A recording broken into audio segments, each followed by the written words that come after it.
Howdy YouTube, and welcome to this episode of the Gunman. So today we're going to be continuing on with the garage paint job I did on my little Corolla hatch on the tailgate.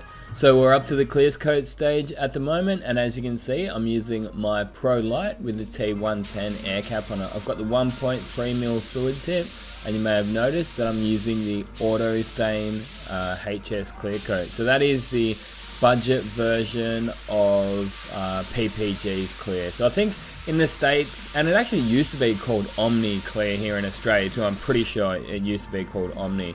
But yeah, look, all of that aside, you may have noticed it was a little bit messy pouring the clear out of the can. So one thing I do recommend, if you do get this kind of clear, pretty much anything Autothane, don't forget to get yourself one of those little pouring caps. They're little plastic caps that you put on top of the paint cans. They're definitely handy to help you not make as much of a mess when you're pouring the paint out. So yeah, as I say, learn from my mistake. Don't forget those little plastic caps when you order your paint. So the reason I went for the T110 air cap is because with the Pro Lights, it is the air cap that uses the least air, so the least volume of air, and even pressure. Like I've actually found that the T110 actually operates really well at even just 25 psi. That's all I'm using. So generally I will spray clear at like 29 psi, but I've found that yeah, the T110, that'll go, you'd probably be right to spray clear even down at 20 psi as long as it's not too thick.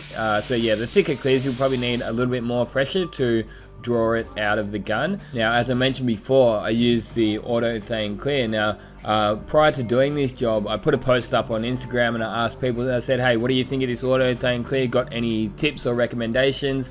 And a few people said, hey, with that clear, use the top of the line reducer. So they said, like, use the Deltron medium reducer.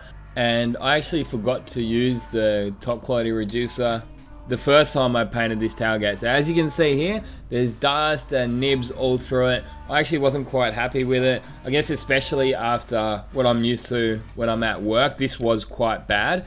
So as it turns out, I decided to sand it all back down and re-clear it again. So the second time I cleared it, I didn't forget to use the 820 reducer. I must have just had a brain fade. But I did decide to include this little bit of footage of me cleaning my gun out. So I think this is something that people that are working from home would probably get a bit of benefit out of. And it's one of those things that, yeah, it saves a lot of time and just mess and all that kind of stuff. So like when you're cleaning your gun out at home, if you've got like a standard pot, you got rags and you got lots of thinners that you need. So that's why like I reckon the PPS and this high powered spray gun cleaner, to me, that it's a bit of a no-brainer to use at home. So as you can see here, that's all you really need to do. Just give it a bit of a squirt down the barrel there.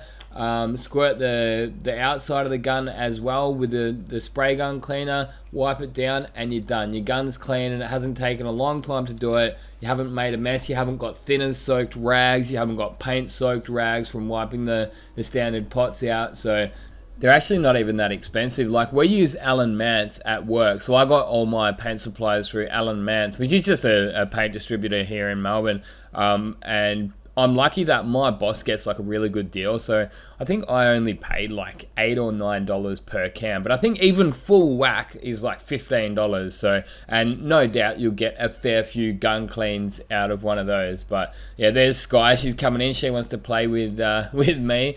But as you can see there, I wasn't quite happy with it. So I just left the car all masked up, and then I had a look through my bag of tricks to see what I had. Originally, I was actually thinking of wet sanding it, but then I thought, nah, no need in doing that. I'll just get the orbital back out. I had some 800 grit orbital pads, so I just ripped them out and yeah, gave it a quick sand over the faces, but then I did get that bit of 800 wet sanding paper to go over the edges, because there was like still nibs the whole way through it. So yeah, there's the clear coat sitting in a bucket of warm water. I did that for both stages, so both time I used the clear, I had it in, like, just boil the kettle, put it in a bucket and put the clear coat in there, so that warms the clear up. So that gives it a bit of viscosity. Now that's probably not going to be necessary in the warmer months, but as it starts cooling down on the colder mornings or even the cold afternoons, yeah, it's handy to warm the clear up. So another thing that it does is actually help it flush off. Because it's warm already, it actually helps it dry between coats as well. So one thing I made a conscious decision to do was get the 3M branded sandpapers. Because look, I've found over the years, like, you can get some okay budget sandpapers, but if you want quality that's just going to be consistent and like always, you know, reliable, it's got to be 3M. So I managed to sand that entire tailgate down with one piece of 800 grit. And I can guarantee you now, the sandpapers that we use at work, like, I'm not complaining because, you know, I don't pay for them or anything, but I think it's a false economy using those cheap sandpapers sometimes. So maybe not always. As I say, you know, you do you. You don't have to agree with me, and that's okay. But I've just found, I can't remember even the brand that we use at work, but there's some yellow ones, and to do that tailgate, I would have used 5 or 6 easily, and I don't think it would have done as good of a job either. So I think there's something to having a fresh piece of sandpaper. It cuts through, so like it'll cut down those highs quicker. As I was saying, we did have some high spots. They were all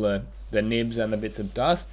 So yeah, like once this piece of sandpaper starts getting too blunt, it will just start going over the top of it and rounding it off. So you'll actually be left with like a little bit of a mountain, if you know what I mean. And I think that's the reason that even at work, we still do use the good quality block sandpapers. So like they use the 3M purple Cubitron for the blocking stage, because with the cheaper ones, sometimes you just really struggle to get the panels straight, you know what I mean? Because they die really quickly, and then once they die, they lose that cut. So you're just rounding the panel, you're not actually cutting through what you want to cut through. But anyway, that's just a little bit of a Gunman rant. So once I've finished the wet sanding, I get a microfiber, dry it down, got the air blower, blow it down, make sure we've got no water left on the panel, and give it a good clean down. And yeah, it's pretty much rinse and repeat from what we did at the start of the video. Obviously, we're going to give it a wipe down with Prepsol first, just to remove any possible contaminants that might have got on there, possibly from your airline. But on that topic, I make sure I've got really well filtered air. I think I've got 1 or 2 water traps and also a couple of regulators on my filter. So I've got really, really good, well filtered air. So I'm confident that I'm not getting any oils or water coming through my airline. But that's a very important thing. And as you saw, like, there's enough stuff that will go wrong without having another contaminated air issue. You know, like the amount of dust that you're going to get just painting in your garage is going to be much more than spraying in any spray booth. Now, to be fair, this is a very, very rough setup that I've got at the moment, and as I've said in other videos, I am going to improve it. But look, for me, ever since I got COVID, I just sort of hit a wall, and I've just been a little bit tired. I don't even know if it is to do with COVID. Ever since I've recovered from COVID, I've just been a bit tired. So I've been coming home from work and just relaxing. So that's why this video is a little bit delayed. But yeah, originally it was going to go up last week. So sorry about that to my loyal subscribers. But I've just been chilling, just been relaxing after work. All is good. But yeah, we've definitely got a few more projects coming up. But I haven't really touched the garage very much in the last few weeks. But we'll get there. We'll get there. And as you see there, I use the DT820, and that is the top of the range reducer. So yeah, all good. Anyway, again, using the PPS pots makes life a lot easier. Yeah, I don't know, like back in the day, I used to be like, oh, they're a waste of money, we don't need to waste money on that. But the way I see it now is that, well, you're going to need to buy pots anyway. You're going to probably need like some little plastic disposable pots. So yes, they are a little bit more expensive, but you know, you've definitely got some advantages of time savings and all that kind of stuff. So yeah, these days I don't mind spending an extra couple of bucks on the PPS pots because of the convenience. But yeah, continuing on, just same thing, 25 psi, full fan, and then come in half a turn. You don't really need to do that, but I've actually found with the T110 air cap, what will happen is like you'll get like a little bit of a broken fan, like you'll get like little dead zones inside the fan, but then if you wind it in half a turn, they'll even themselves out. So yeah, like I've noticed that more so on the T110 than the TE20, TE10 or the HVLP caps for the Pro Lights. And yeah, so just full fluid, but you could wind that in a little bit if you wanted to. But that's just about it for this vid there, guys. As you can see there, like up close, it's definitely not one of my cleanest jobs, and there's definitely lots of overspray hanging around in the garage because I didn't even have the extraction fan at this point. I'm actually still waiting on it. Like, I ordered one, it never came out. I've ordered another one, and I'm still waiting on that for 2 weeks. So I actually still haven't polished this, but I'm hoping to get that done this weekend. I would like to get this all polished up. So it's been about a month, which is actually a good thing. I used to like to jump on my polishing early because I found that like it would polish up nice and quick, but nowadays I found you're best off leaving it as long as you can and then refining those scratches, and yeah, that's the best way to do the polishing. Anyway, I'll go through all that in a follow-up video. But yeah, look, it looks quite nice off the gun, you know, like the closer you get up to it, you can start to see those little D-nibs. You've just got to be realistic with your expectations when you're painting out of the garage and be prepared to do a fair bit of polishing. Thankfully, I actually quite enjoy the polishing stage now. I'm looking forward to doing it, and yeah, that should be the next video on the channel. Anyway, until next time, get out there and paint some shit. Coming out. I'd like to say a big thanks to everyone for watching, and if you'd like to support the channel further, you're more than welcome to go over and check out some of the merchandise we've got. My personal favourite is those spray suits, so they're a good quality Colad branded spray suit with a Gunman logo on it. There's also hats, drink coolers, hoodies and t-shirts, so be sure to go over and check out the link in the description if you are interested.